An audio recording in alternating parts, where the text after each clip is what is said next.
Have you ever felt like your work, despite consuming much of your time and effort, does not truly belong to you or express your unique abilities? It is a feeling many of us share at times, a sense of disconnect from the very things we create or contribute to.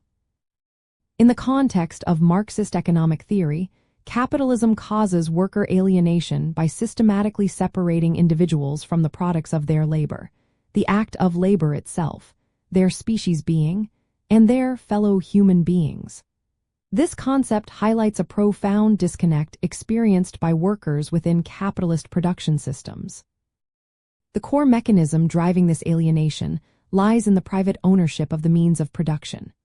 Under capitalism, the tools, machinery, and raw materials are owned by a capitalist class, not by the workers who operate them. This fundamental separation means that workers sell their labor power as a commodity to an employer, rather than working for their own direct benefit or creative fulfillment. The products they create are not theirs to keep, sell, or decide the fate of.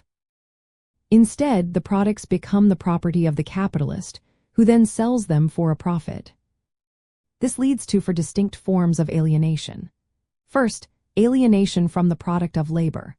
Workers pour their energy into making things they will never own or fully appreciate, reducing their output to an external alien object. Second, there is alienation from the act of labor itself.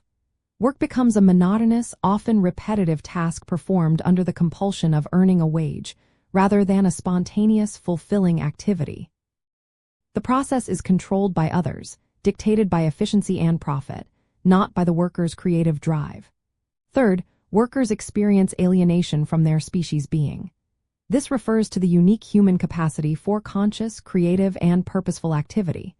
When work is reduced to mere survival, this essential human quality is suppressed, making humans feel less like themselves and more like cogs in a machine. Finally, there is alienation from other workers.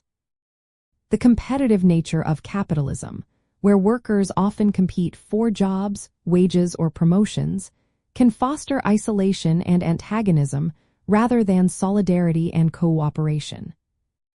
Understanding worker alienation provides a crucial lens through which to analyze the human experience within various economic structures. It helps us see how organizational designs and ownership models can profoundly impact individual well-being and societal cohesion. Recognizing these mechanisms allows for a deeper appreciation of historical and contemporary critiques of capitalist systems. A related concept worth noting is commodity fetishism, which describes how social relations between people, when mediated by the exchange of commodities, take on the appearance of relations between things.